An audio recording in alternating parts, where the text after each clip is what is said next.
আমাদের যেখানে আজকে পড়াশোনা শুরু করার কথা এখান থেকে শুরু করি। আজকে আমাদের টপিকের নাম হচ্ছে টোনস ইন স্টেটমেন্টস।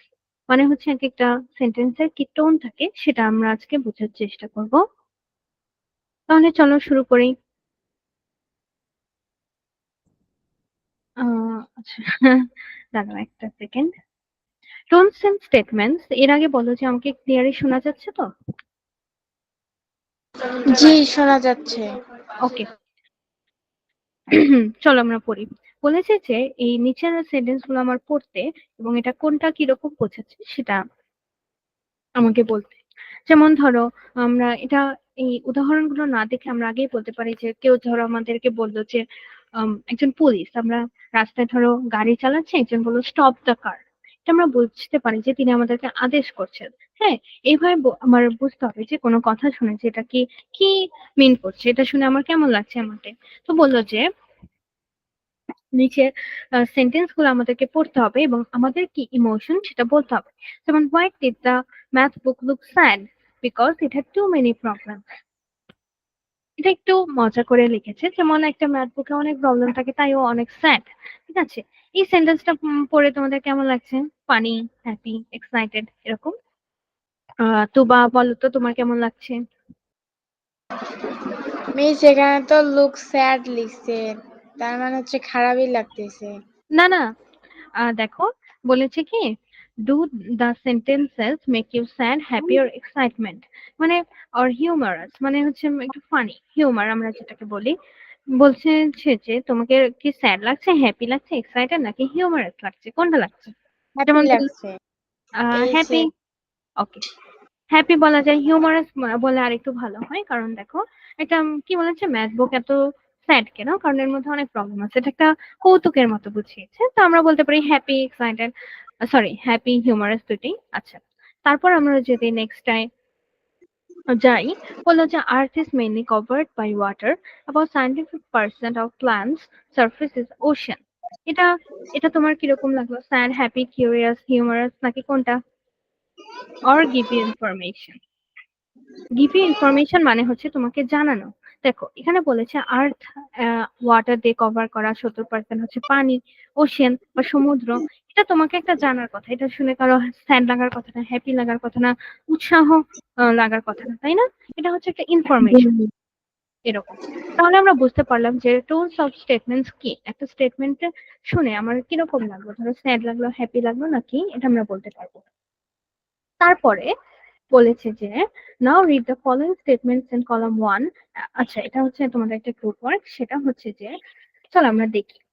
বলেছে বিনো এই স্টেটমেন্ট গুলো আমার পড়তে হবে এবং এটা পড়ে আমার কিরকম লাগে এটা আমরা দেখি। ফার্স্ট এটা, the fluffy white cloud floated in the bright blue sky. Fluffy white cloud মানে হচ্ছে তুলোর মতো, ফ্লাফি মানে একটু নরম নরম, নরম cloud floated in the bright blue sky, পুরো ব্লু স্কাই ছড়িয়ে আছে। এটা শুনে তোমার কিউরিয়াস লাগতে পারে, দেখো ওনারা বলেছে কিউরিয়াস। তাহলে আহ এটা তোমার কিউরিয়াস লাগতে পারে কারণ হচ্ছে দেখো এটা নীল আকাশে যদি এত এত সাদা সাদা মেঘ ভেসে থাকে, তাহলে আমরা বলতে পারি যে এটা কিউরিয়াস বা এরকম। আচ্ছা, এখানে বিভিন্ন অপশনও দেওয়া আছে, আমরা অন্যটাও বলতে পারি, যেমন রিফ্লেক্টিভ, পারসুয়েসিভ, ডিসক্রিপটিভ, ইন্সপিরেশনাল। ঠিক আছে, এটা আমরা পরে দেখছি।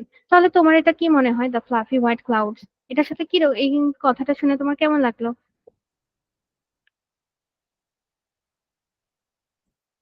রিফ্লেক্টিভ।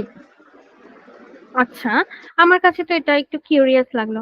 কারণ দেখো the fluffy white cloud floated in the bright blue sky. দেখো একটা তুমি যদি চিন্তা করো একটা আকাশে এত এত মেঘ আছে, তাহলে এটা শুনে তো একটু কিউরিয়াস লাগার মতো যে আল্লাহ তাই নাকি, এরকম তাই না, বলা যায় না?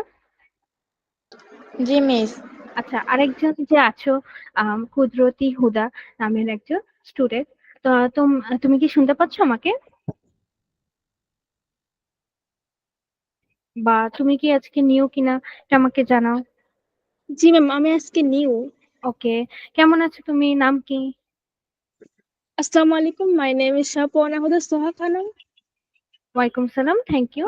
তাহলে চলো, তুমি কি আমরা যে পেজে আছি এই পেজটা বই থেকে বের করতে পেরেছো? জি ম্যাম, ওকে, 49। হ্যাঁ, ভেরি গুড। তাহলে চলো, আচ্ছা ঠিক আছে, এটা এই গ্রুপ ওয়ার্কটা আমরা একটু পরে দেখছি, কারণ এটা খুব একটা ইম্পর্টেন্ট কিছু না, এরপরে আমরা দেখি। ওকে, বলেছে যে রিড দ্য ফলোইং নোট। আমাদের এখানে একটা নোট আছে অনেক বড়, ঠিক আছে। Read the following note to know how a text reflects the author's feeling. Author মানে হচ্ছে যে লিখছেন, যিনি লিখছেন, তার feelings, emotions and moods toward a particular character or situation. কিভাবে একজন যিনি লেখে বা লেখক বা অথর, তিনি কিভাবে তার ফিলিংসটা মানে অনুভূতিটা, আবেগটা এবং তার মোড বা কি তিনি ভাবছেন সেটা প্রতিফলিত করে, সেটা আমরা শিখব। বলেছে note on tonality of a text. এটা আমরা শিখি, চলো। Tone is a literally device used to reflect the writer's attitude toward a character. আচ্ছা, আমি পড়ানোর মাঝে একবার বলে রাখি, তোমাদের যদি কোনো শব্দ যেটার মিনিং আমি বলিনি কিন্তু তোমাদের বুঝতে সমস্যা হচ্ছে, সেটা অবশ্যই আমাকে জিজ্ঞেস করবা, ঠিক আছে? জি মিস। ওকে, তাহলে আমরা যেখানে ছিলাম যে tone is a literally device used to reflect the writer's attitude. এখানে বোঝানো হয়েছে যে টোন দ্বারা আমরা বুঝি যে একজন রাইটার কিরকম ফিল করছেন। যেমন ধরো, তিনি কি স্যাড, তিনি কি অ্যাংরি, তিনি কি হ্যাপি, তিনি কি অ্যাংশাস বা দুশ্চিন্তা করছেন, এরকম। ঠিক আছে, it helps to make a relationship between the writer and the reader. যেমন আমরা যখন গল্পের বই পড়ি, ওখানে তো অনেক কথা লেখা থাকে, সেখানে কি আর কোনো কথার শেষে লেখা থাকে যে এটা দ্বারা লেখক এটা বুঝিয়েছেন, এটা দ্বারা লেখক বুঝিয়েছেন যে তিনি হ্যাপি, এরকম আমরা কোনো একটা কথা পড়ে বুঝতে পারি যে এখানে হ্যাপি বোঝানো হচ্ছে বা এখানে স্যাড এই ইমোশনটা প্রকাশ পাচ্ছে। ক্লিয়ার? তারপর বলেছে যে it is true that sometimes the tone may reflect the writer's personal attitude or opinion, but it is less about what the writer feels and more about how the writer wants the reader to feel.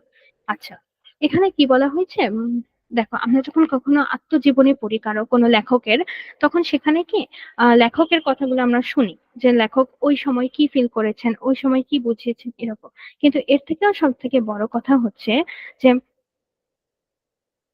এটা যে writer চায় যে তিনি যা feel করেন সেটা যেন আমরাও আরো ভালো মতো বুঝতে পারি। যেমন ধরো, একজন এই যে কিছুক্ষণ আগে আমরা একটা লেটার সেন্টেন্স দেখলাম যে ম্যাথ বুক কেন সেন্ট, কারণ এটার মধ্যে অনেক সমস্যা দিয়ে ভরা। দেখো, এই লেটার এই সেন্টেন্সটা দেখে যে হাসি আসার মতো বা একটু উম, কৌতুকের মতো, কারণ হচ্ছে এটা একটা ফানি। তো যিনি লিখেছেন তিনি তো এটা চান যে যারা এটা পড়বে তারা একটু হাসুক বা ফানি ভাবে নিক। তাহলে আমরা বুঝতে পারছি যে রাইটার যিনি, তিনি হচ্ছে এই টোনটা ইউজ করে। দেখো, এখানে তো একবারও লিখে দেয়নি পাশে যেটা হচ্ছে ফানি কিছু, বা এই যে টুবা বলেছিল যে ওর হ্যাপি লাগছে, হ্যাঁ এটা কৌতুক, সেই হিসেবে হ্যাপি লাগার স্বাভাবিক, সমস্যা নেই। তাহলে আমরা বলতে পারি যে যিনি লেখেন তার টোন দেখে আমরা বুঝতে পারি, লেখার টোন দেখে আমরা বুঝতে পারি যেটা আসলে কি বোঝাচ্ছে, এটা কি হ্যাপি নাকি স্যাড নাকি অন্য কিছু। ঠিক আছে? জি মিস। তারপর বলেছে the tone of a piece of writing is like the tone of your voice when you speak or your body language around another person. আমরা যখন কেউ ধরো খুব ঝগড়া করছে, আমরা বলি যে তার টোনটা খুব উঁচুতে চলে গেছে, কেউ ধরো চেঁচামেচি করছে, তার টোন অনেক খারাপ বা অনেক বেশি এভাবে এই টোনে কেন কথা বলছে, টোন দেখে আমরা বলতে পারি। বা কেউ যখন খুব খুশি থাকে, তার টোনটা আমরা শুনেই বুঝতে পারি যে আসলে সে কি ফিল করছে। তো এখানে টোনটা হচ্ছে অনেকটা ইম্পর্টেন্ট। যে আমরা যে, আচ্ছা, একজন জয়েন করেছো, মঞ্জুর নাহার, তোমার নামটা কি? হ্যাঁ, আসসালামু আলাইকুম। আমার নাম সিদরাতুল মুনতাহা। ওয়ালাইকুম সালাম। তোমাদের, আচ্ছা, তোমাদেরকে জানিয়ে রাখি, আজকে তোমাদের ইংলিশ ক্লাস আসলে যা নেওয়ার কথা ছিল, সেই স্যার কিছু কারণে নিতে পারেনি, আমি নিচ্ছি, ঠিক আছে? আবার নেক্সট থেকে উনি নিবেন। আচ্ছা, আচ্ছা, তাহলে আমরা মুনতাহা, তুমি একটু এই যে আমরা যেই পেজে আছি এই পেজে চলে আসলে ভালো হয়। পেজ নাম্বার হচ্ছে 50। তা আমরা, হ্যাঁ, পেজ নাম্বার 50। জি জি, আচ্ছা, তাহলে আমরা যেখানে ছিলাম সেখানে চলো যাই। বলেছে যে টোন হচ্ছে রাইটার যখন একজন লেখক কোনো একটা কথা লেখেন, তার যে টোন থাকে সেই টোন দেখে আমরা বুঝতে পারি যেটা কি ফানি কথা না আহ, দুঃখ পাওয়ার মতো কথা, স্যাড বা আমাদের দুশ্চিন্তা করার কথা, এরকম। সেরকম আমরা রিয়েল লাইফে এইগুলা দেখতে পারি। আমরা যে কথা বলি সেটার এক একটা টোন আছে, আমরা যখন খুশি থাকি তখন এক টোনে কথা বলি, যখন স্যাড থাকি তখন এক টোন, এরকম। তাহলে বলেছে যে if you want to make people laugh, you may have a light and funny tone of your voice, which must be the opposite when you will deliver a piece of serious information. এই যে আচ্ছা আমি যে reading করছি তোমাদের যদি কোনো সমস্যা হয় বুঝতে আমাকে বলতে পারো, কোনো ওয়ার্ড মিনিং যদি না বুঝো, কোনো ওয়ার্ড বুঝতে সমস্যা হয়, কোনো সেন্টেন্সের মিনিং বুঝতে সমস্যা আমাকে বলবা, ঠিক আছে? আচ্ছা মিস। আচ্ছা, তাহলে এখানে বলেছি যে দেখো আমরা যখন ফানি কথা বলি তখন আমাদের এক টোনটা একরকম থাকে, আবার যখন সিরিয়াস কথা বলি তখন আরেক রকম। এটা অবশ্যই স্বাভাবিক, একই টোনে বলে কেউ কিছু বুঝবে না। তা এরকমই বলেছি যে যদি যখন আমরা কথা বলবো বা কিছু লিখবো সেরকম আমাদের টোনটাও সেট করতে হবে। তাহলে কিভাবে আমরা টোনটা সেট করব? প্রথমে আমাদের চয়েস অফ ওয়ার্ডস, এটা আমাদের প্রথম পয়েন্ট। সেটা হচ্ছে আমাদের ওয়ার্ডটাকে মানে সেই টোনের চয়েস অনুযায়ী ওয়ার্ডটাকে সিলেক্ট করতে হবে। যেমন বলেছে understanding tone involve speaking the right words. যেমন ধরো আমি আজকে একটা গল্প লিখছি, আমি সেখানে লিখতে চাই যে একটা হাসি খুশি গল্প বা হ্যাপি ইমোশনটা আমি এক্সপ্রেস করতে চাই, তাহলে আমাকে ওয়ার্ডও সেরকম চুজ করতে হবে। তাই বলেছে যে understanding tone involve speaking the right words. তোমার আগে বুঝতে হবে যেটা কোন টোন। যদি হ্যাপি টোন হয় তাহলে সেই অনুযায়ী ওয়ার্ড, যদি স্যাড টোন সেরকম, যদি অ্যাংশাস কোনো টোন আমরা বলতে চাই তাহলে সেই টোন। এভাবে বলেছে যে authors choose words that fit the tone they want.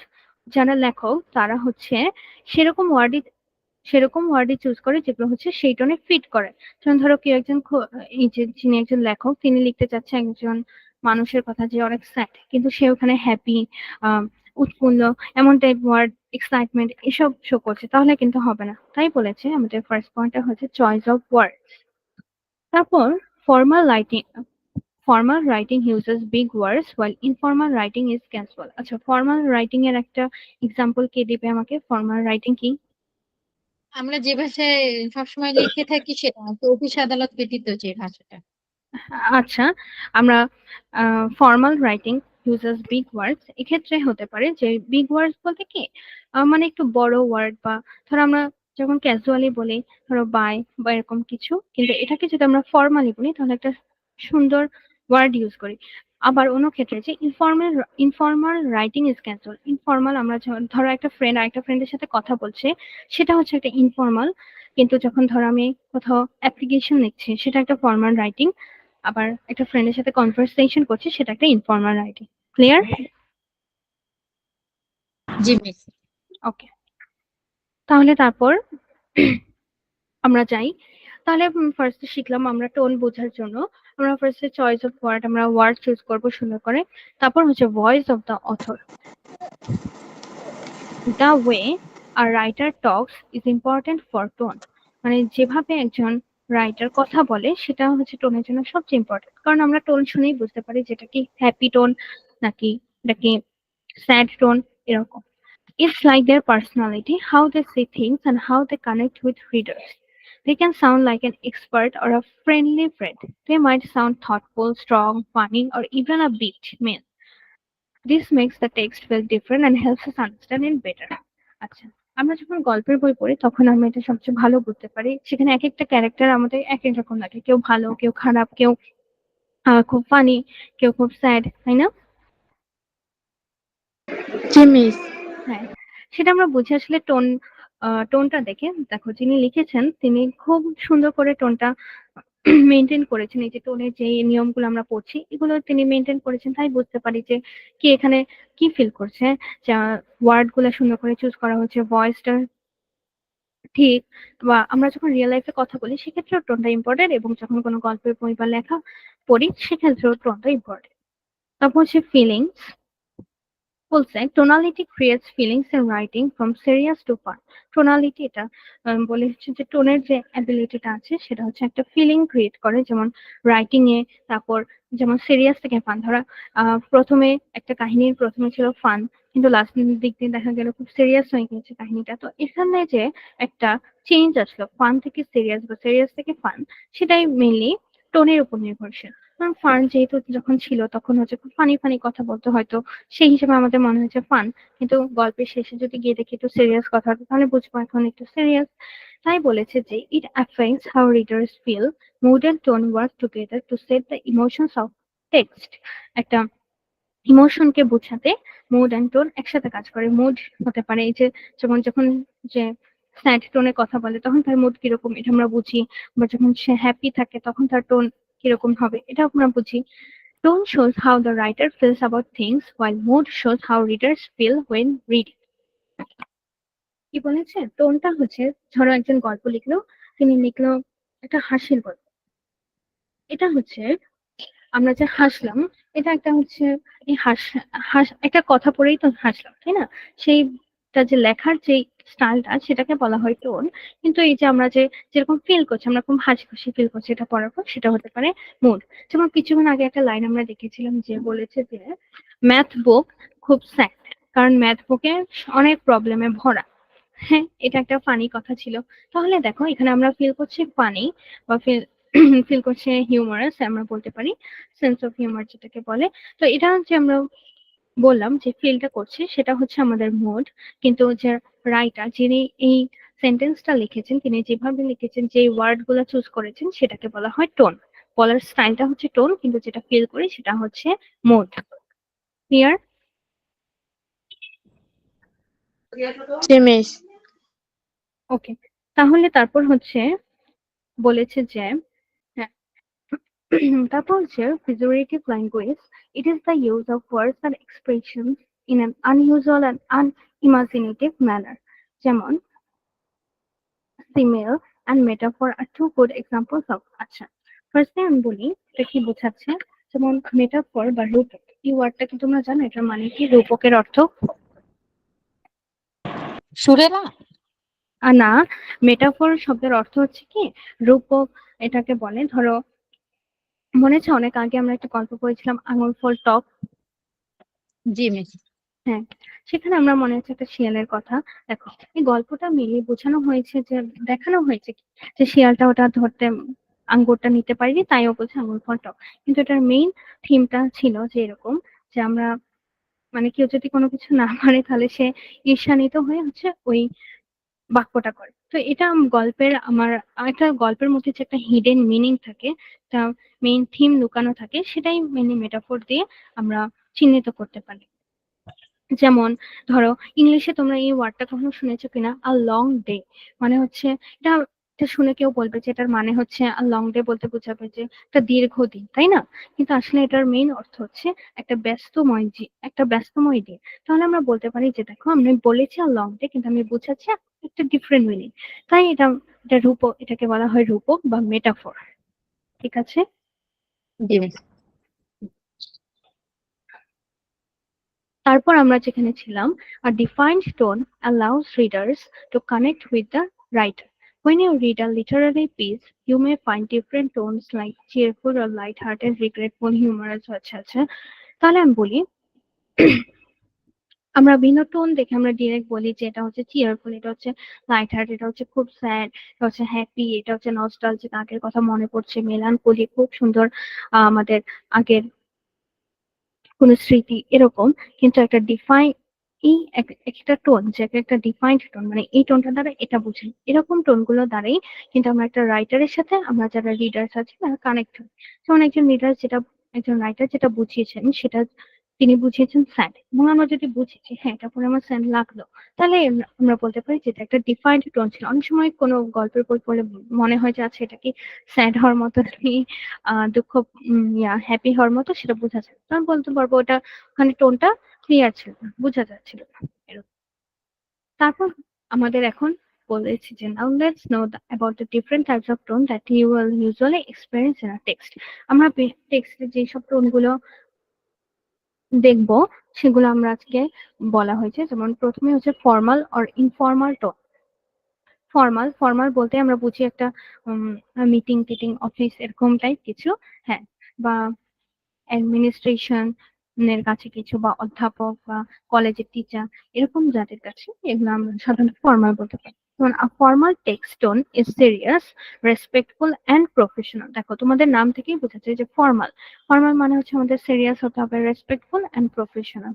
It shares information clearly and objective. যেমন আমরা যখন ধরো একটা টিচারকে অ্যাপ্লিকেশন করি যে লাইব্রেরিতে হচ্ছে একটু ফ্যাসিলিটিস বাড়ানোর জন্য, সেই অ্যাপ্লিকেশন আমরা যখন লিখি খুব সুন্দর করে নিখুঁত ভাবে এবং ডিরেক্ট লিখি এমন, কিন্তু যখন আমরা ধরো একটা ফ্রেন্ড টু ফ্রেন্ড কথা বলছি তখন কিন্তু আমরা এই ফর্মাল ভাষায় কথা বলি না, তাই না? জি মিস। হ্যাঁ, এই দুইটার মধ্যে যে পার্থক্য এটাকেই বলা হয় মেনলি টোনের পার্থক্য। প্রথমে বলা যায় যা ফর্মাল টেক্সট টোন আছে এটা আমরা পড়েছি। তারপর formal language is precise and organized. Precise হচ্ছে খুব নিখুঁত এবং অর্গানাইজড হচ্ছে সাজানো গোছানো। Formal language. তারপর without casual words. Casual words যেমন যে ওয়ার্ডগুলো আমরা ফ্রেন্ডদেরকে বলি, যেমন হাই, হ্যালো, বাই, টাটা এরকম। কিন্তু এগুলো যখন আমরা ফর্মালি ধরো কোনো অ্যাপ্লিকেশন লিখছি বা ফর্মালি কোনো টিচারের সাথে কথা বলছি বা প্রিন্সিপালের সাথে, তখন এইসব আমরা একদমই ইউজ করি না। আমরা প্রিসাইজলি এবং অর্গানাইজড ভাবে কথা বলি। আচ্ছা, আমাদের সাথে আছে মনসুর আহমেদ। তোমার নামটা কি? আচ্ছা, ও বোধহয় শুনতে পাচ্ছে না, তাহলে আমরা আরেকটু আগাই। It shows authority and expertise, and the tone can be neutral, informative, persuasive, and or instructional. Formal language এর বিভিন্ন কিছু হতে পারে, যেমন নিউট্রাল হতে পারে। ধরো বললাম যে প্রিন্সিপালকে একটা অ্যাপ্লিকেশন লিখছি যে আমরা আগামী সপ্তাহে পিকনিকে যাব, এটা একটা টোন। তারপর ইনফরমেটিভ হতে পারে, যেমন ধরো কোনো নোটিশ দিল বা কোনো ফর্মালি কোনো ম্যাগাজিন বের হলো সেটা বলা যায়। বা পার্সুয়েসিভ ইনস্ট্রাকশনাল, যেমন স্কুল বা কলেজ থেকে আমাদের যে নোটিশ গুলো দেওয়া হয় সেগুলো কিন্তু সব ফর্মাল এবং সবগুলো ইনস্ট্রাকশনাল হতে পারে। ঠিক আছে। ইট অ্যাভয়েডস পার্সোনাল ইমোশন, যেমন এখানে কোনো পার্সোনাল ইমোশন নাই, যেমন যিনি লিখছেন বা যিনি পড়ছেন এখানে কে কি ফিল করছে, তুমি কি হ্যাপি না স্যাড, এরকম কোনো সবকিছু অ্যাভয়েড করা হয়। এখানে শুধু মেইন থিমটা তুলে ধরা হয়, তাই বলা হয়েছে যে it shares information clearly and objectively. এরপরে বলেছে দ্য ইনফর্মাল টেক্সট। যেহেতু ফর্মাল হচ্ছে আমরা সিরিয়াস কনভারসেশন, তাহলে ইনফর্মাল হচ্ছে একটু ফ্রেন্ডলি এবং রিল্যাক্সড। যেমন আমরা ফ্রেন্ড টু ফ্রেন্ড আমরা এই কথা বলি বা ফ্যামিলি মেম্বার্সদের সাথে যেভাবে কথা বলি, এগুলো হচ্ছে আমাদের ইনফর্মাল কনভারসেশন বা টেক্সট। বা গল্পের বইয়ের কিছু কথা, এগুলো হচ্ছে informal. It aims to connect with readers like in a conversation. The tone changes based on relationship, context, and feelings like humor, empathy, nostalgia. Informal tone is clear and familiar, but less strict than a formal tone. Okay. যখন আমরা ধরো কোনো গল্পের বই পড়ি, সেখানে আমরা দেখি যে আসলে যখন দেখায় যে ধরো একটা আম, ছেলে আরেকটা ছেলের সাথে কথা বলছে, এটা একটা ফ্রেন্ড টু ফ্রেন্ড। তো এখানে আমরা খুব ভাবে ক্যাজুয়াল ভাবে কথা বলে যে কিরে কেমন আছে সেমনটাই। কিন্তু যখনই দেখায় যে ধরো ওই ছেলেটা তার বাবার সাথে কথা বলছে বা তার টিচারের সাথে কথা বলছে, একটা ফর্মাল টোনে কথা বলে যে আপনি কেমন আছেন বা সুন্দর করে সালাম দেয় এরকম। তো তাই বিভিন্ন মুডের বিভিন্ন রিলেশনশিপের উপরও টোন চেঞ্জ হয়। যেমন তুমি তোমার বাবার সাথে যেভাবে কথা বলো, মার সাথে যেভাবে কথা বলো, ফ্রেন্ডের সাথে সেভাবে বলো না, তাই না? এরকম আমরা ইনফর্মালি সাধারণত একটু ক্যাজুয়ালি কথা বলি, স্ট্রিক্ট কম হয়, কিন্তু ফর্মালি হচ্ছে আমরা ডিরেক্ট এবং ক্লিয়ার কথা বলি। যেমন ধরো স্কুল থেকে কোনো নোটিশ দিল যে যারা পাস করতে পারোনি তাদেরকে অবশ্যই পরীক্ষা দিতে হবে, এরকম এটাকে বলতে পারি স্ট্রিক্ট একটা নোটিশ। অর্থাৎ ইনফর্মালি এগুলো হয় না। তাহলে তারপর চলো আমরা নেক্সটে মুভ করি। বলছে নন অ্যাসার্টিভ টোন। এটা দ্বারা কি বোঝায়? If a text just presents facts and does not use any information or words to convince you, the tone is non-assertive. কি বলেছে? চলো আমরা এক্সাম্পলটা দেখি। I'm sorry you lost your ticket. Kindly get off the bus and get another one.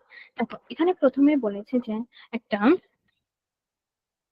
যে I'm sorry you lost your ticket, এটা এতটুকু একটা অংশ হতে পারে। তারপর বলেছে kindly get off the bus and get another one, একটা তোমার প্রবলেম বলেছে এবং আরো একটা সাথে জুড়ে দেওয়া হয়েছে। যেমন দেখো kindly get off the bus and get another one. তোমার একটা প্রবলেম ছিল যে I am sorry you lost your ticket, first তোমাকে বলেছে যে তুমি লস্ট ইউর টিকেট, তারপর বলেছে যে কাইন্ডলি বাস থেকে নেমেছে এবং গেট অ্যানাদার ওয়ান। এখানে তোমাকে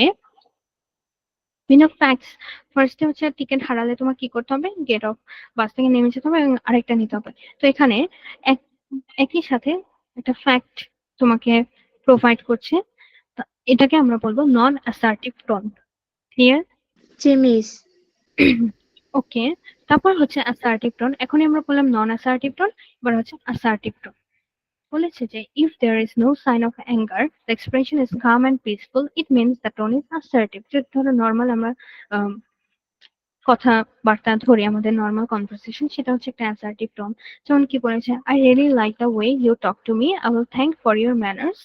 দেখো কি সুন্দর করে উনি বলেছেন যে I like the way you talk to me, I will thank you for your manners. এখানে কোনো অ্যাংরিনেস বা কোনো কোনো কিছু বোঝাচ্ছে না, একটা পিসফুল বা কাম আমাদেরকে ইফেক্ট দিচ্ছে। কিন্তু নন অ্যাসার্টিভে আমরা দেখেছি, দেখো, সে lost your ticket and kindly get off the bus and get another one. ঠিক আছে, এটা অনেকটা আদেশের মতো হয়ে গিয়েছে, কিন্তু এখানে হচ্ছে নো সাইন অফ অ্যাঙ্গার, শুধু কাম এন্ড পিসফুল।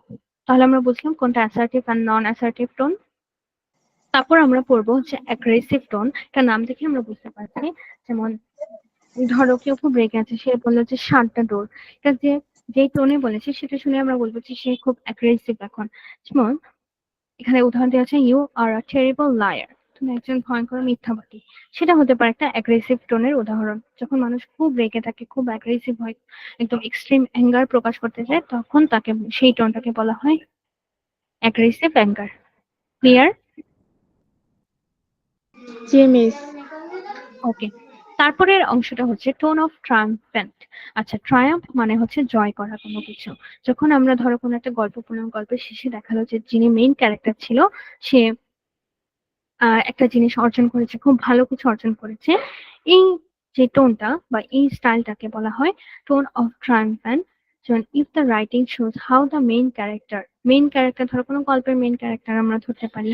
যেমন তোমরা যে জাফর ইকবাল স্যারের গল্প পড়ো, সেখানে তোমরা ধরতে পারো ওভারকামস ডিফিকাল্টিজ টু অ্যাচিভ সাকসেস, বা যে খুব ভালো কাজ হয়েছে, দেখো ডিফিকাল্টিজ ওভারকাম করে সে একটা সফলতা অর্জন করেছে, সেই টোনটাকে আমরা বলবো হচ্ছে ট্রায়াম্ফেন্ট বা জয়ী। এই মনোভাবটাকে বোঝাতে এই টোনটা ব্যবহার করা। তারপর হচ্ছে calm and thoughtful tone. ধরো the writer's tone is calm and thoughtful when she invites readers to explore the character's feeling and thought. ধরো কোনো একটা গল্পে বলা হয়েছে কি অমুক একটা মেয়ে, ও হচ্ছে প্রতিদিন স্কুলে যায় কিন্তু ওর কোনো ফ্রেন্ড নাই, ও সারাদিন একা একা খেলাধুলা করে। এই কয়টা লাইন তিনি বললেন, এর মাধ্যমে যে গল্পের বইটা পড়ছে সে কি বুঝতে পারবে যে ওই মেয়েটা নিশ্চয়ই একটু একা একা ফিল করে, একটু লনলি ফিল করে, তাই না? জি মিস। হ্যাঁ, এখানে তার মানে রাইটার বোঝাতে চাচ্ছে সেই মেয়েটার ফিলিংসটা। তো যখন এরকম দেখা যাবে, সেই ফিলিংসটাকে বলা হয় কাম অ্যান্ড থটফুল টোন, যেই টোন দ্বারা আমরা ফিলিংসটা বুঝতে পারবো। তারপর হচ্ছে বিটার টোন। এটা কি বোঝানো হয়েছে? when the writer shows how the character is upset and disappointed with the world, যখন কেউ খুব আপসেট থাকে, খুব ডিসঅ্যাপয়েন্টেড থাকে, তখন এক ধরনের টোন ব্যবহার করা হয়। যেমন ও খুব খারাপ, ও খুব স্যাড, ওর কোনো কিছু ভালো লাগছে না, স্কুলে যেতে চায় না, এমন টাইপ। এটা হচ্ছে একটা বিটার টোন। তারপর অ্যামাজমেন্ট, এটা একটা খুশির টোন।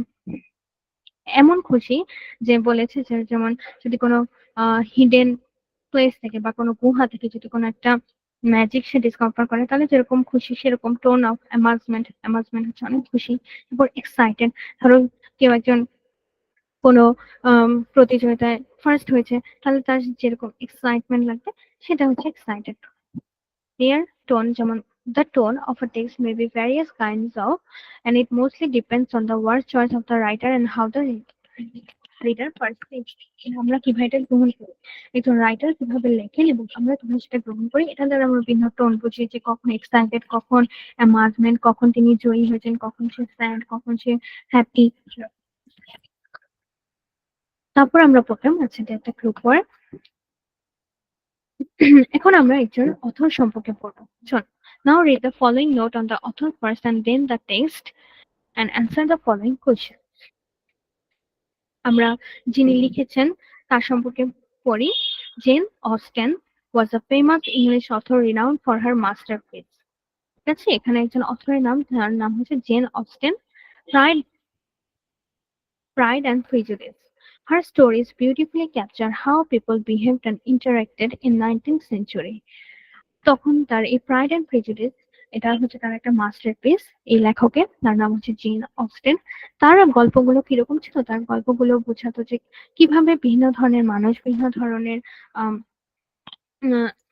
তার অনুভূতি প্রকাশ করে, ইন্টারেক্ট করে মানুষের সাথে, কিভাবে বিহেভ করে, কিভাবে ব্যবহার করে, এরকম।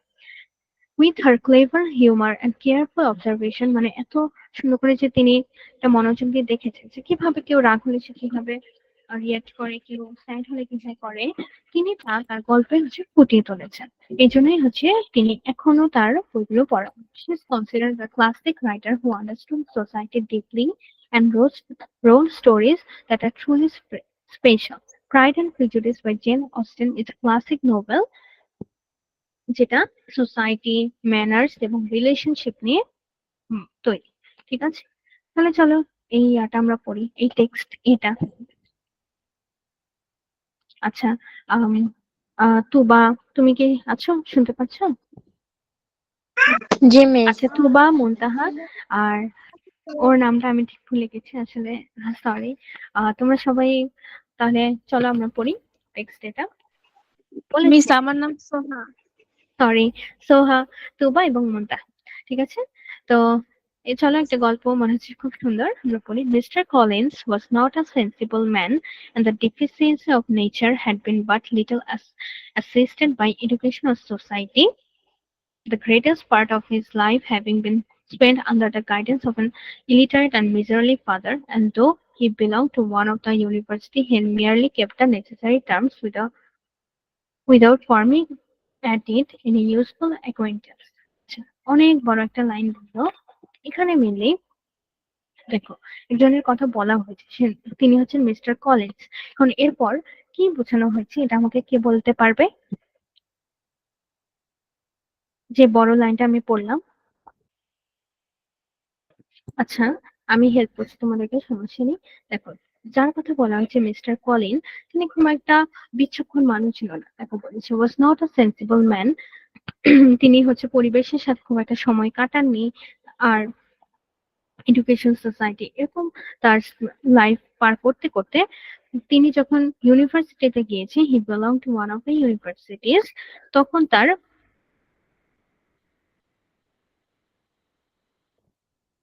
এই নেসেসারি টার্ম গুলা নিজের মধ্যেই রেখে দিয়েছিল। দেখো, তিনি তার হচ্ছে বাবার সান্নিধ্যে তিনি বড় হয়েছেন, পড়েছেন একজন ইলিটারেট এন্ড মিজারলি, একটু গরিব দিকের এবং একটু পড়া লেখা না জানা এরকম ফ্যামিলি থেকে তিনি বড় হয়েছেন এবং ইউনিভার্সিটি গিয়েছেন।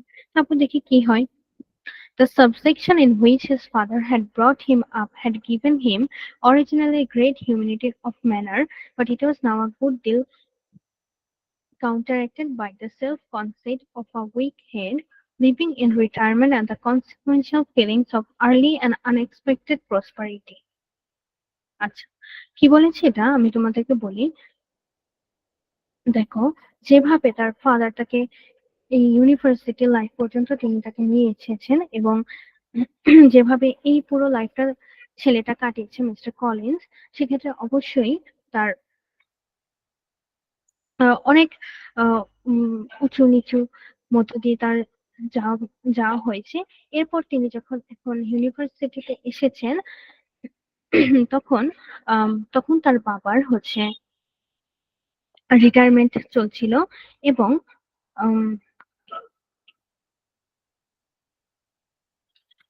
তারপর a fortunate chance had recommended him to Lady Catherine de Bourgh when the living of, আচ্ছা এটা হচ্ছে আমি তোমাকে বলি, হ্যাঁ, তারপর হচ্ছে লেডি ক্যাথরিন ডি বর্গ, এটা হচ্ছে একটা নাম, লেডি ক্যাথরিন ডি বর্গ, when the living of Hunsford was vacant, the respect which he felt for her high rank and his veneration for his as a patroness, mingling with a very good option himself of his authority as a, আচ্ছা এটা পুরোটা আমি তোমাকে একবার সুন্দর করে বুঝিয়েছি, তাহলে তোমাকে বুঝতে পারছি এটা অনেক বড় একটা লাইন। ঠিক আছে, জি মিস। এর আগে আমি তোমাদেরকে বলতে তুমি পুরো টেক্সটটা তোমরা আবার নিজেরা একবার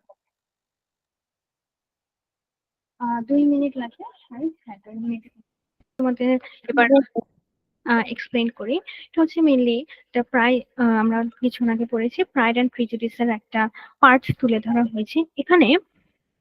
প্রথমত মিস্টার কলিন্স নিয়ে বলা হয়েছে, যে বলেছে উনি খুব একটা বিচক্ষণ না, বা বুদ্ধি বলা যায় একটু কম এরকম। এর কারণটা কি, তিনি ছিল পরিবেশ বা এনভায়রনমেন্ট বা নেচার থেকে অনেক দূরে, এবং সে তার সারাটা জীবন কাটিয়েছে হচ্ছে তার একজন তার বাবার সাথে, যিনি ছিল একটু পড়ালেখা কম জানা এবং বলা যায় একটু কৃপণ। ঠিক আছে? এরপর আমরা একজন মহিলার নাম শুনলাম যে লেডি ক্যাথরিন ডিবর্গ। ওনার সাথে ওর হয় কি মিস্টার কলিন্সের সখ্যতা বেড়ে ওঠে। এর ফলে এর কিছুদিন পর হচ্ছে ওর সাথে যখন লেডি ডি বর্গের একটা সম্পর্ক হয়, এটা ছিল ওই গল্পের বলা যায় একটা মূল পয়েন্ট। কারণ এরপরে হচ্ছে আহ, যখন লেডি ডি বর্গ দেখলো যে মিস্টার কলিন্স মানে পরিবেশ থেকে দূরে একা একা বড় হয়েছে, কিন্তু তারপরেও তার মধ্যে কিছু গুণ আছে ভালো। এই জন্য তিনি মিস্টার কলিন্স কিছুদিন পর হচ্ছে একটা আহ ভালো সম্মানজনক বলা যায় একটা সম্মানজনক আহ, জায়গায় যায়। সেই জায়গায় বলতে তিনি এটা অর্জন করেন এই অবস্থাটা, কোন একটা ধরো ভালো কাজ করেছি এরকম। এরপরে তোমাদেরকে বলা হয়েছে মেইনলি, এখানে দেখো এখানে যেহেতু একটা অংশ তুলে ধরা হয়েছে গল্পের, তো এখান থেকে আমরা এটা বলতে পারি যে মিস্টার কলিন্স যেহেতু খুব একটা চালাক ছিলেন না, তিনি নেচার থেকে দূরে একজন কৃপণ একজন বাবার সাথে থেকেছে, তিনি বিশ্ববিদ্যালয়ে ওঠার পরেও খুব একটা তার সময়টাকে কাজে লাগাতে পারে। ঠিক আছে? তিনি তারপর যখন লেডি ডি বর্গের সাথে ছিলেন, তিনি একটা খালি চাকরি পেয়েছিলেন, খুব ভালো একটা চাকরি একদম, এবং রেসপেক্ট পেয়েছে। দেখো লাস্টে 4 নম্বর লাইনে the respect which he felt for her high rank, তার রেসপেক্ট উনি পেয়েছিলেন। তো এটাই আমাদেরকে বোঝায় যে মিস্টার কলিন ছিল একটা প্রাইডও তার মধ্যে ছিল, এবং তার মধ্যে দুইটা চরিত্র ছিল, একটা হচ্ছে প্রাইড বা গর্ব বলা যায়, এবং অতি বিনয়। যেহেতু দেখো সে একটা অন্য অবস্থান থেকে উঠে এসেছে, একটা খুব একটা বুদ্ধিমান না, এবং সারা জীবন অনেকটা প্রায় বলা যায় একা একা কাটিয়েছে, তো এখান থেকে তিনি অনেক বিনয় ছিল মানুষের সাথে। এবং আরেকটা বিষয় এখানে তুলে ধরেন সেটা ছিল তার গর্ব। তিনি অনেক গর্ব করতেন, কারণ তিনি যেহেতু এখন একটা সম্মানজনক অবস্থানে গিয়েছেন, ধরো একটা চাকরির কথা বললাম যে এই চাকরিটা করেছেন। তো এভাবে বোঝায়, তাহলে মেনলি এটা বোঝায় যে এই প্যাসেজটা আমাদেরকে বোঝায় একটা অপ্রতুল একটা প্রকৃতির কথা। হ্যাঁ, এখানে তিনি দেখো বিভিন্ন দমন ছিল, যেমন তার পরিবার সেরকম ছিল না, তার অভাব ছিল, এর মধ্যেও একটা যে তার উন্নতি হয়েছে, এটা একটা মিশ্রণ তোমাদেরকে বোঝানো হয়েছে। সে একই সাথে গর্ব করছে নিজেকে নিয়ে, এবং একই সাথে তাও বিনয়ী। দেখো আমরা যখন দেখি যে কেউ যখন অনেক খারাপ থেকে অনেক ভালো অবস্থায় যায়, তখন তার মধ্যে অনেক অহংকার চলে আসে, কিন্তু এটা এখানে বোঝানো হয়নি। এখানে বোঝাচ্ছে তার গর্ব এবং বিনয়, মানে সেটা ভালো অবস্থানে গিয়েও যে তিনি মানুষের সাথে বিনয়ী আছেন, এটাই আমাদেরকে বোঝানো হয়েছে। এটা মেইনলি বোঝানো হচ্ছে যে একটা সামাজিক যে আমাদের সোশ্যাল একটা স্ট্যাটাস আছে, সামাজিক যে একটা শ্রেণী, এবং এর ফলে যে আমরা নিজেদেরকে অনেক ছোট ভাবে, ধরো যে একটু অন্যরকম, সে সমাজে ভাই না, আহারে আমাকে কেউ পাত্তা দিচ্ছে না বা এরকম কিছু। দেখো এইরকম সমাজে সে থেকেও এত ভালো একটা অবস্থানে গিয়েছে, এটাই হচ্ছে আমাদের এই প্যাসেজটার মূল থিম বলা যায়। ক্লিয়ার? জি ওকে। জি মিস। এবার আমাদেরকে বলেছে যে explain how the author's feelings and emotions are hidden. হ্যাঁ, তোমাদেরকে কিন্তু এখানে একটা কাহিনী বলা হয়েছে, কিন্তু এটা দ্বারা যে কি বোঝাচ্ছে এটা এখানে বলা হয়নি। তো চলো আমরা এই অনুভূতিগুলো বের করি। এখানে তোমাদের বলা হয়েছে যে the author's attitude and feelings towards Mr. Collins are by a mixture of irony, criticism and perhaps touch of amusement. দেখো এখানে যিনি লেখক তিনি বুঝিয়েছেন যে মিস্টার কলিন ছিল একটু ক্রিটিসিজমও করেছেন, কারণ তিনি হচ্ছে নেচার থেকে দূরে, তো খুব একটা ভালো করতে পারেনি, পড়াশোনা হতে ভালো ছিল না, একা একা ছিল। কিন্তু তাও অ্যামিউজমেন্ট বা খুশির একটা সংবাদ কেন, কারণ পরে দিয়ে কিন্তু আমরা দেখতে পারি যে সে একটা ভালো অবস্থানে গিয়েছে। তাই শুরুতেই বলেছে নট আ সেন্সিবল ম্যান, মানে শুরুতেই বলে নিয়েছে যে সে খুব একটা চালাক না বা খুব একটা বুদ্ধিমান না এরকম। ডিফিসিয়েন্সি অফ নেচার এটাও বলা হয়েছে। একই দেখো একটা ফার্স্ট লাইনে আমরা দেখতে পারি তাকে কত কিছু বুঝাইছে। নট আ সেন্সিবল ম্যান ফার্স্টে বলেছে মিস্টার কলিন্স কে লেখক, তারপর বলেছে যে ইলিটারেট অ্যান্ড মিজারলি ফাদার, সে একা তার বাবার কাছে বড় হয়েছে যে একটু অশিক্ষিত ছিল। তারপর self concept of a weekend. তারপর এটা বলতে চাচ্ছে যে যেহেতু তার মানে সে অত বুদ্ধিমান না হলেও সে নিজেকে নিয়ে সচেতন ছিল, এর কারণে কিন্তু মিস্টার কলিন্স বড় হয়েও একটা ভালো অবস্থানে গিয়েছেন। এটা আমরা বলতে পারি যে প্রথমে আমরা মিস্টার কলিন্সকে নিয়ে মানে একটু ছোট করে দেখানো হয়েছে, যেমন তার বুদ্ধি নেই, এই নেই, সেই নেই। কিন্তু লাস্টে কিন্তু একটা সুন্দর অ্যামিউজমেন্ট দিয়েছে। দেখো, যখন আমরা জানলাম যে এত কষ্টের মধ্যে থেকেও তিনি একটা ভালো অবস্থানে গিয়েছেন, এটাই হচ্ছে বলা যায় যে এইটার মূল থিম ছিল। তারপর তোমাদের জন্য কিছু কোশ্চেন আছে, এটা তোমরা বাসায় সলভ করবে। কোনোটা প্রবলেম হলে অবশ্যই জানাবা, ঠিক আছে? জি মিস। এরপর এরপর আমরা আরেকজনকে নিয়ে পড়বো, সেটা হচ্ছে, ওনার নাম হচ্ছে এলভিন ব্রুকস হোয়াইট। তিনি একজন অথর। তিনি হচ্ছে was a renowned American author and essayist, মানে হচ্ছে তিনি এসে রচনা করেন যিনি, তাদেরকে বলা হয়। He is famous for his classic children's book. তিনি হচ্ছে বাচ্চাদের বই লেখেন, যেমন Charles web and Stuart Little. আচ্ছা, স্টুয়ার্ট লিটল হচ্ছে একটা গল্প এবং মুভি আছে। তোমাকে কেউ দেখেছো একটা ইঁদুরের কাহিনী? ইঁদুর, না। আচ্ছা, দেখলে অনেক মজা পেতা। স্টুয়ার্ট লিটল, এটা একটা মুভিও আছে, গল্প আছে। তারপর হোয়াইট, মানে তার নাম, White also contributed to the New Yorker magazine with his humorous and insightful essay. The New ইয়র্কে এই ম্যাগাজিনে ওনার লেখা কন্ট্রিবিউট করা হয়েছে। His works continue to captivate readers of all ages with their warmth, wit and enduring charm. তার লেখা এখনো মানুষ পড়ে, কিনে, খুব ভালোবাসা নিয়ে, খুব চিন্তা নেই, কারণ তিনি এত সুন্দর করে বুঝিয়েছেন। এবং এন্ডিউরিং চার্ম, খুব চার্ম, মানে খুব মজা লাগে পড়তে, যেহেতু এগুলো চিলড্রেন্স বুক, এই জন্য। Charlotte's Web is a beloved children's novel about the friendship between দুটা ক্যারেক্টার কথা বলেছে, a small boar Wilbur and a tiny spider। দুইজনের ক্যারেক্টার নাম বলেছে, যেহেতু এটা নিচে আছে আমরা ওখান থেকে পড়ছি। Through Charlotte's Web, she conveys the message to Silver's life, teaching about compassion, friendship, and the cycle of life। আজকে আমরা এটা শিখব, চলো পড়ি। Piece and acceptance. আচ্ছা, এটা হচ্ছে তোমাদের তো পুরো গল্পটা তুলে ধরা হয়নি, এই পর্যন্ত তুলে ধরা হচ্ছে একটা অংশ। যেমন এর আগে আমরা ওই গল্পের একটা অংশ পড়েছিলাম, সেরকম। ক্লিয়ার?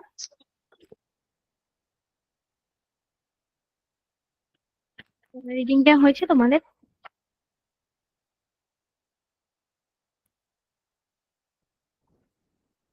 জি মিস। মিস, বই দুটির নাম একটু যদি উচ্চারণ করতেন। এর আগে দুইটা যে গল্প পড়া হয়েছে, প্রথমটা হচ্ছে প্রাইড অ্যান্ড প্রিজুডিস মেবি ছিল, আমি একবার চেক করে আসি। হ্যাঁ, এই যে দেখো একটা অংশ তুলে ধরা হয়েছে, Pride and Prejudice by Jane Austen. এটা আমরা প্রথম গল্পটা পড়েছিলাম, যেখানে একটা লোকের কথা বলা হয়েছিল। এবং এটার নাম হচ্ছে, এই গল্পের নাম হচ্ছে চার্লটস ওয়েব বাই বি হোয়াইট, ঠিক আছে? আর একটা বইয়ের নাম STUART, দ্বিতীয়টার কথা বলছো? Stewart little. ও আচ্ছা আচ্ছা, হ্যাঁ হ্যাঁ, বলেছে যে স্টুয়ার্ট লিটল এবং চার্লটস ওয়েব। এই যে দেখো, স্টুয়ার্ট লিটল এবং চার্লটস ওয়েব আমাদের প্রথমটা একটা অংশ তুলে ধরেছে এবং বলেছে যে এটা সম্পর্কে আলোচনা করতে। তাহলে চলো আমরা দেখি কি বলেছে। এখানে আমিও তোমাদের সাথে পড়েছি, এখানে পড়লে বোঝানো হয়েছে যে একটা ক্যারেক্টারের কথা বলা হচ্ছে, তিনি হচ্ছেন উইলবার, তাই না? তোমরা বুঝতে পেরেছো?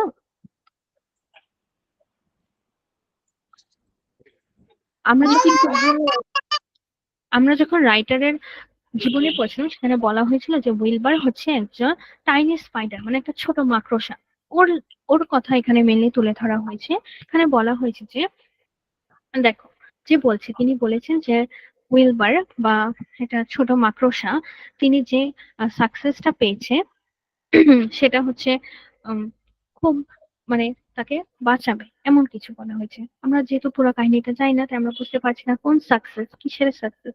বাট এটা বোঝানো হয়েছে যে উইলবার যে একটা ছোট একটা মাকড়সা, উইলবার ও হচ্ছে একটা ছোট মাকড়সা, ও যে সাকসেসটা পেয়েছে, ধরো ও একটা সাকসেস পেয়েছে, এই সাকসেসটা ওকে অনেক সিকিউর রাখবে। যে বলা হচ্ছে you life secure and safe.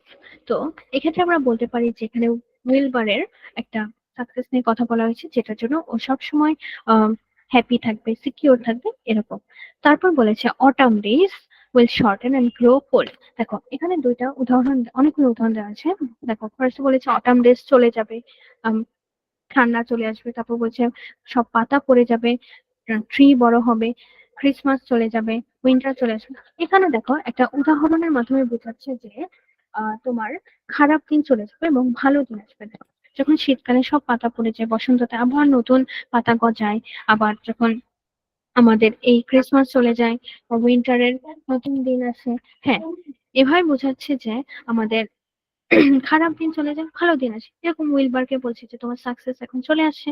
তারপর আরো একটা কথা লাস্টে বলেছে যে the- এই যে দ্য সং স্প্যারো, মানে যে স্প্যারোটা গান গায়, সে আবার আসবে, আবার গান গাবে। এটা একটা আশার কথা তুলে ধরা হচ্ছে যে যখনই আমরা ধরো কোনো একটা কষ্ট পাই, তখন আমরা ভাই সব বোধ হয় শেষ হয়ে গিয়েছে, কিন্তু এটা আমাদেরকে বোঝাচ্ছে যে দেখো, এটা ফার্স্টে বোঝালো যে পাতা পড়ে যাবে, নতুন গাছ তৈরি হবে, আবার এ ভাই বললো যে যেই পাখিটা গান গেতো ও আবার আসবে। এভাবে মানে কোনো একটা খারাপ ঘটনাই আমাদের জীবনে শেষ না, আমাদের জীবন আরো বড় অনেক সুন্দর সুন্দর জিনিস হওয়ার অপেক্ষায় আছে। তাহলে এর মাঝে একটা বললো যে জুকারম্যানের কথা, এটাও এই গল্পের একটা ক্যারেক্টার। তিনি জুকারম্যান যাকে বলা হয়েছে, তিনি হচ্ছে এই উইলবারকে সেফটি দিবে বা ওর জন্য ওর সাথে সারা জীবন থাকবে এরকম। তো আমরা এখানে কয়েকটা জিনিস বুঝতে পারি। সেটা হচ্ছে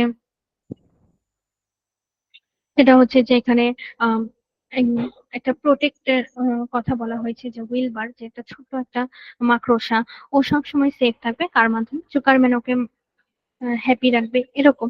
তার মানে এই অংশটার মূল থিমটা কি ছিল? মূল থিমটা ছিল যে একটা পিস বা শান্তির কথা বলা হয়েছে, বা এবং রিঅ্যাসিওরেন্স, আমরা বলতে পারি রিঅ্যাসিওরেন্স। সেটা হচ্ছে যে দেখো, উইলবারকে বলা হচ্ছে যে য- এই খারাপ সময় চলে যাবে, ভালো সময় চলে আসবে, যদি পাতা পড়ে যায় গাছের, কিছুদিন পর আবার পাতা গজাবে এরকম। ঠিক আছে, আমরা কি এ পর্যন্ত ক্লিয়ার? জি মিস। ওকে, যেহেতু এটা অর্ধেক অর্ধেক তোমাদের পার্ট বাই পার্ট দেয়া, তাই হচ্ছে তোমাদের একটু কঠিন লাগছে। তাহলে চলো এরপর আমরা আগাই। তারপর একটা তোমাদের একটা গ্রেড দিতে আছে, এটা হচ্ছে একটা দলীয় কাজ বলা যেতে পারে। এটা তোমরা সবাই একসাথে করবা, ঠিক আছে? এটা তোমরা স্কুলে করবা একসাথে, এই দলীয় কাজগুলো। তারপরে আমরা আরেকটা টপিকে যেতে পারি, সেটা হচ্ছে যে expressing a solution to a problem, একটা প্রবলেমের সলিউশন। মিস এই পর্যন্ত থাক আজকে, বেশি হয়ে যাচ্ছে। বেশি হয়ে যাচ্ছে। জি মিস। আম, আচ্ছা, এর আগে বলেছে আমি যে এতক্ষণ পড়ালাম, কোনো সমস্যা হয়নি তো কোনো কোথাও বুঝতে? না মিস, আমি সুন্দরভাবে বুঝছি। আচ্ছা, আমি বলি তোমাদের হয়তো ওই দুটো গল্প বুঝতে একটু সমস্যা হচ্ছে। আমি বলি কেন, কারণ এটা না একটা পার্ট তুলে দিয়েছে। যদি পুরো গল্প না দিত বুঝতে আর একটু সুবিধা হতো, যে কে এই উইলবার, কে এই জোকারম্যান, কে এই প্রাইড অ্যান্ড প্রেজুডিসের মিস্টার কলিন এরকম। যেহেতু একটা ক্যারেক্টার দিয়ে দিয়েছে, আর কোনো মানে উপরের অংশ নেই, নিচের অংশ নেই, তাই তোমাদের বুঝতে একটু সমস্যা হচ্ছে। আসলে তারা দিয়েছে যে তোমাদের কিছু টোন বোঝাতে, যেমন মিস্টার কলিন্স যেটা গরিব পরিবার থেকে এসে এত ভালো করেছে, এটার একটা অংশ ছিল। তারপর তিনি যে এত ভালো হওয়ার পরও কোনো অহংকার নেই তার মাঝে, এটা একটা অংশ। এই জিনিসগুলো তোমাদের শেখার জন্য আর কি এই অংশ অংশ তুলে দিয়েছে। তো এই পর্যন্ত কি ক্লিয়ার? জি মিস। জি মিস। আচ্ছা, তাহলে এর মাঝে বিটার টোন অর্থ কি? আহ, কি বললে ঠিক শুনতে পাইনি। Bitter, bitter BITTER। ও আচ্ছা, বিটার মানে হচ্ছে তিক্ত। ধরো এমন একটা ধরো আমি বলি একটা কথা। ধরো তুমি বললা যে তুমি খুব ছোটবেলায় আহ আচ্ছা, আমি একটা স্টুডেন্টের কথা বলি, যে কোনো একজন স্টুডেন্ট বললো যে আমার সবচেয়ে বিটার ট্রুথ বা একটা তিক্ত সত্য হলো হচ্ছে আমি ক্লাস 6-এ ফেল করেছি। ঠিক আছে, এরকম একটা কথা হতে পারে। বা একজনের বিটার ট্রুথ হতে পারে যে আম, আমি একটা জিনিস খেতে চাই না, কিন্তু এটা আমি সারাদিন খেতে হয়, এমনটাই। যেমন আমি খুব অসুস্থ থাকি, এটা একটা বিটার ট্রুথ, এটা তো খুব কষ্টের কথা, মানে একটা যেই সত্য মানে শুনতে খুব কষ্ট লাগে এমনটাই। অ্যামেজমেন্ট অর্থ কি? অ্যামেজমেন্ট, টোন অফ হ্যাঁ, অ্যামেজ। অ্যামিউজমেন্ট, এটাকে যদি আমরা বলি, এটা হচ্ছে খুব খুশির একটা। যেমন ধরো আমরা যে পার্কে যাই ঘুরতে, এই পার্ক গুলোকে বলা হয় কি অ্যামিউজমেন্ট পার্ক। কেন বলা হয়? কারণ এখানে কিন্তু আমরা খুব হাসি খুশি থাকি। তাই টোন অফ যে অ্যামিউজ যে বললা, এটার মাধ্যমে বোঝাচ্ছে যে যেই টোন দ্বারা আমরা বুঝি যে ক্যারেক্টারটা খুব খুশি। ক্লিয়ার? জি মিস। আচ্ছা, তাহলে এখন তোমরা বলো আর কি করবো। আর আমরা কি তাহলে আরেকটু আগাবো? এখনো তো অনেকক্ষণ সময় আছে। না থাক। আহ আচ্ছা, ডেফিসিয়েন্সি অর্থ কি মিস? আর ডেফিসিয়েন্সি হচ্ছে মানে কোনো একটার আহ আচ্ছা, এটার বাংলাটা বলা যায় যে কোনো একটার অভাব। কারণ ধরো সে বললো যে আমি I am suffering from deficiency of vitamin C, মানে তার ভিটামিন সির অভাব চলছে, বা ডেফিসিয়েন্সি অফ যে কোনো কিছু হতে পারে, ডেফিসিয়েন্সি অফ কনসেন্ট্রেশন। ধরো এটার মানে কি আছে, তুমি কোনো একটা কাজ করতে পারছো কিন্তু করতে পারছো না, এটা একটা ডেফিসিয়েন্সি। ডেফিসিয়েন্সি মানে হচ্ছে তোমার যে এটার ল্যাকিংস আছে বা যেটার কম আছে, এরকম। ভিটামিন সি কারো ডেফিসিয়েন্সি থাকে, তখন সে ভিটামিন সি ওষুধ ঘাট- বা ট্যাবলেট খায়। ঘাটতি ঘাটতি এরকম কিছু? হ্যাঁ, ঘাটতি বা কমতি, একই কথা। তারপর আরো কোনো ওয়ার্ডের মিনিং জানতে ইচ্ছে করছে? জি মিস দেখতেছি। হ্যাঁ, এফিক্সটেড এফিক্সটেড হ্যাঁ, স্পেলিংটা বলবো, আমি ঠিক বুঝতে পারিনি আসলে। ASSISTED 55 পেজ আচ্ছা, আমি দ্বিতীয় লাইন। 55। 55 পেজের দ্বিতীয় লাইনে প্রথম ওয়ার্ড। ও আচ্ছা, অ্যাসিস্টেড। আচ্ছা, এটার মিনিংটা হচ্ছে যে কাউকে মানে তুমি কাউকে হেল্প করছো। অ্যাসিস্টেড মানে হচ্ছে হেল্প করা। অ্যাসিস্টেড এটা যদি সুন্দর একটা বাংলা বলতে চাই তাহলে হচ্ছে কাউকে হেল্প করা বা কোনো কিছু শেয়ার করা। দেখো কি বলেছে, had been but little assisted by education society, মানে এডুকেশন বা সোসাইটি দেশে খুব কমই হেল্প হয়েছে, এরকম বোঝাচ্ছে। যেমন ধরো তুমি বললে কি আজকে আমি একজন প্যাসেঞ্জারকে হেল্প করেছি, তাহলে বলতে পারো যে আই অ্যাসিস্টেড দ্য প্যাসেঞ্জার, এরকম।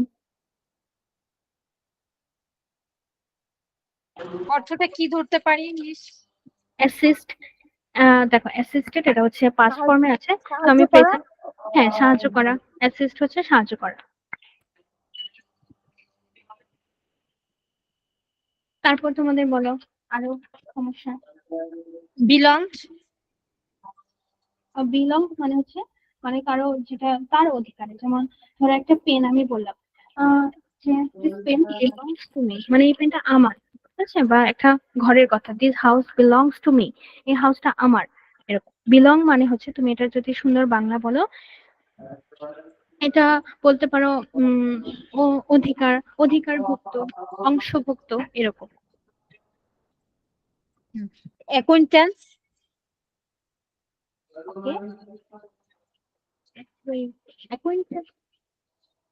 জি মিস। অ্যাকোয়েন্টেন্স মানে হচ্ছে ধরো আম, পরিচিতি। যেমন ধরো তুমি একটা মেয়েকে দেখলে, তুমি অন্যজনকে বললো কি যে ওই মেয়েটার সাথে আমার অ্যাকোয়েন্টেন্স আছে, মানে ওর সাথে আমার পরিচিতি আছে বা জানাশোনা আছে। কনসিকুয়েন্টাল কনসিকুয়েন্সিয়াল। আচ্ছা, কনসিকুয়েন্স, কনসিকুয়েন্স মানে কি, এটা আগে বলি। কনসিকুয়েন্স মানে হচ্ছে একটা পরিণতি। যেমন তুমি বললা কি যে আমি আজকে পড়াশোনা করব না, তো এটা শুনে তোমার আম, মা বাবা বা যে বড় আছেন তিনি বলতে পারে যে এটার কনসিকুয়েন্স কিন্তু অনেক খারাপ হবে, মানে কি তুমি খারাপ করবা। তো কনসিকুয়েন্সিয়াল হবে। কনসিকুয়েন্সিয়াল মানে হচ্ছে এটার ফলস্বরূপ। মানে তুমি যে বলবে প্যাসেজে এভাবে লেখা থাকবে যে এর কনসিকুয়েন্সিয়ালটা ছিল যে ও ফেল করছে, এমনটাই। কনসিকুয়েন্সিয়াল এর অর্থ হচ্ছে ফলস্বরূপ, আর কনসিকুয়েন্স যেটা ওটা হচ্ছে পরিণতি, একই প্রায়। রিকমেন্ডেড। আচ্ছা, রিকমেন্ডেড মানে হচ্ছে যে আমি এটা ওকে সাজেস্ট করেছি। ধরো ও বললো কি আমার খুব ঘুরতে যেতে ইচ্ছে করছে, কোথায় যাবো? তখন বললো, তখন আমি বললাম যে কক্সবাজার যেতে পারো, এরকম। তো রিকমেন্ড বা এটার বাংলাটা হতে পারে যে আমি অ্যাডভাইস বা সাজেস্ট করেছি। এটা যদি সুন্দর বাংলা বলি তাহলে তারাও সুন্দর বাংলাটা হবে ধরো প্রস্তাবিত বলা যায়, প্রস্তাব করেছি, এরকম। যে তুমি এটা করতে পারো চাইলে, রিকমেন্ড করেছি।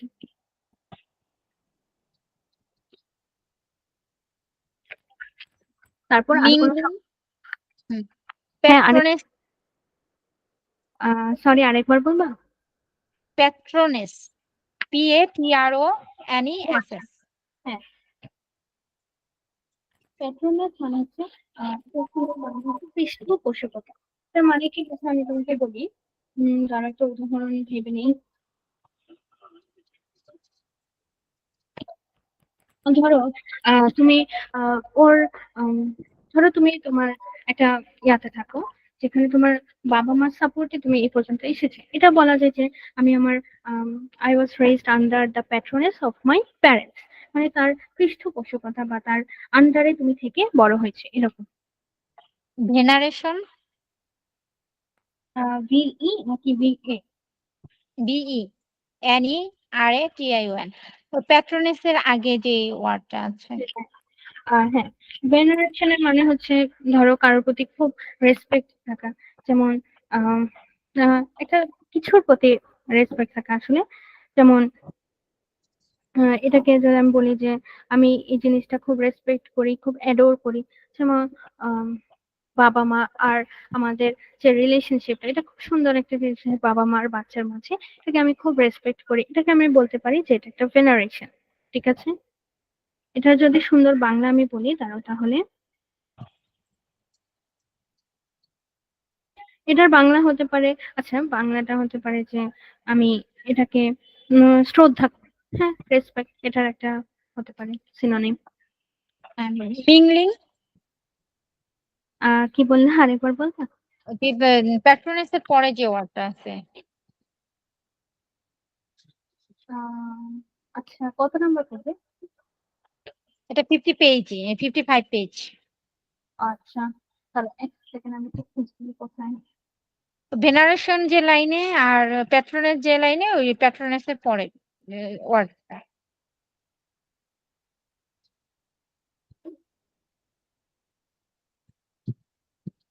এই যে টেক্সট এর মাঝে কয় নাম্বার লাইন কি বলে? লাইন উপর থেকে হ্যাঁ, উপর থেকে। না, 10 নাম্বার লাইন। আচ্ছা, ও এই যে মিংলিং না? হ্যাঁ, এটার মানে হচ্ছে ধরো মিশ্রিত। মিক্সিং মানে হচ্ছে মিশ্রিত, যেমন বিভিন্ন কিছু মিক্স হওয়া। যেমন ধরি বললাম আম, বিভিন্ন ধরনের সাউন্ড মিক্স হয়ে এখন একটা ভয়ঙ্কর সাউন্ড শোনা যাচ্ছে এরকম। যদি দুইটা জিনিস আমি মিক্স বুঝাই তাহলে বলি মিংলিং এরকম। তারপর হচ্ছে রেক্টর, তারপরে লাইন 11 লাইন। আহ, হ্যাঁ, বুঝতে পেরেছি। আচ্ছা, রেক্টর মানে হচ্ছে রেক্টর মানে এটা একটা বোঝাচ্ছে কি যে যখন ইউনিভার্সিটি থাকে বা বিভিন্ন ইউনিভার্সিটি, ওটার একটা পদকে বোঝাচ্ছে, দ্য হেড বলা যায়। ধরো তিনি একটা ইউনিভার্সিটির হেড, এই পদটাকে আমরা কি বলি? রেক্টর বলি। ধরো যে কলেজের মেইন, তাকে আমরা প্রিন্সিপাল বলি। সেরকম যিনি ইউনিভার্সিটির হেড তাকে আমরা বলি রেক্টর। এটা হচ্ছে একটা পদ আর কি, পদের নাম। যেমন প্রিন্সিপাল, টিচার, এরকম একটা ওয়ার্ড রেক্টর। তার আগে একটা ওয়ার্ড আছে, CLERGYMAN। ওকে, হ্যাঁ, এটার উচ্চারণ হবে ক্লার্গিম্যান। ওকে, তাহলে এটা আমরা, হ্যাঁ, এটার মানে, মিনিংটা হ্যাঁ, এটার মিনিংটা হচ্ছে কি তোমরা চিনো কিনা ধর্মযাজক? চিনো ধর্মযাজক? হ্যাঁ শুনেছি। হ্যাঁ, এটা আসলে মুসলিম ধর্মে নেই, খ্রিস্টান ধর্মে আছে ধর্মযাজক। তিনি হচ্ছে যারা ওই যে ধর্মের কাজ করে, বা খ্রিস্টানের ক্ষেত্রে যারা বিয়ে পড়ানোর সময় থাকে তাদেরকে বলা হয় ধর্মযাজক, তাদেরকে ইংলিশে বলা হয় ক্লার্গিম্যান। ক্লার্গিম্যান। হ্যাঁ, আর অপসিক, এই যে শেষের যে লাইনটা, ওটা একটা ওবি ওবি। দিয়ে। হ্যাঁ, ওবি দিয়ে, হ্যাঁ, ওটা উচ্চারণটা। হ্যাঁ, অবসিকুয়াস, না দাঁড়াও, আমি একবারে পড়িনি, একটু বড়। হ্যাঁ, অবসিকুয়াস, অবসিকুয়াস, অপসি অবসিকুয়াসনেস। অপসিকাস, এটার মিনিংটা। জি, ফার্স্টটা হচ্ছে অবসিকুয়াসনেস এর মানে হচ্ছে ধরো অবাধ্য বলা যায়, বা আহ, উম, এটা একটা যেহেতু অ্যাডজেক্টিভের মতো, তো এটাকে আমরা বলতে পারি আহ অবাধ্যতা, বা বলতে পারি ধরো কাউকে তোষামোদ করাও এটা দ্বারা বোঝায়। ধরো কাউকে মোটামুটি লাগছে কিন্তু আমরা বলছি তোমার তাকে তো খুব সুন্দর লাগছে, এই লাগছে সেই লাগছে, এটা আমরা বলতে পারি তোষামোদ করা বা তাকে খুশি করা অনেকটা। অবসিকুয়াসনেস মানে হচ্ছে তাই বলা যায় যে অবাধ্যতা বা তোষামোদ করা।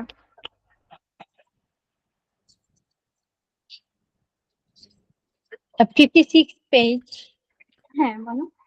হ্যাঁ, এই যে অ্যামাউসমেন্ট। এই যে এটা না অ্যামিউজমেন্ট। হ্যাঁ, AMU হ্যাঁ, SEMENT। তাদের মানে হচ্ছে ধরো অনেক খুশি বা বিনোদন বলা যায় যদি সুন্দর ওয়ার্ডে বলি। এই যে এই জন্যই আমি তখন বলেছিলাম অ্যামিউজমেন্ট পার্ক। এই পার্ক গুলার নাম ধরো ফ্যান্টাসি কিংডম বা যেই পার্ক গুলার নাম আমরা জানি, এই পার্ক গুলাকে বলা হয় অ্যামিউজমেন্ট পার্ক। বা বিদেশে দেখবা অনেক সুন্দর সুন্দর অ্যামিউজমেন্ট পার্ক আছে। এটাকে কেন অ্যামিউজমেন্ট পার্ক বলে? কারণ এখানে কিন্তু মানুষ খুব খুশি হয়, ঘোরাফেরা করে, রাইডে চড়া হয়। তো এটাকে বলা যায়, তুমি যদি সুন্দর একটা বাংলা ওয়ার্ডে বলো তাহলে হবে বিনোদন। হ্যাঁ, তারপর আপব্রিঙ্গিং। আপব্রিঙ্গিং, এটা যদি আমি বলি আপব্রিঙ্গিং হচ্ছে কাউকে লালন পালন করা। যেমন আমি বললো যে ও ওকে লালন পালন করে বড় করেছে, তাহলে সে হচ্ছে তাকে আপব্রিঙ্গিং করেছে। আপব্রিঙ্গিং। Self conceit. কই গেল? ও আচ্ছা, এটা হচ্ছে সেলফ কনসেপ্ট। এর মানে হচ্ছে আত্ম অহংকার। মানে ধরো কেউ সে সে খুব ভালো ছিল কিন্তু সে নিজেই নিজেকে নিয়ে অহংকার করছে। তো এটা এটাকে আমরা ইংলিশে বলি সেলফ কনসেপ্ট। দেখো, self concept of a weak head মানে একে তো তার বুদ্ধি কম কিন্তু সে হচ্ছে নিজেকে নিয়ে খুব গর্ববোধ করে, এরকম self concept of a weak head. বুঝতে পারছি? জি মিস। তারপর মকারি। মকারি হচ্ছে কোনো কিছুর মজা করা। যেমন আমরা এটাকে যদি নর্মাল নাউনটা বলি সেটা হচ্ছে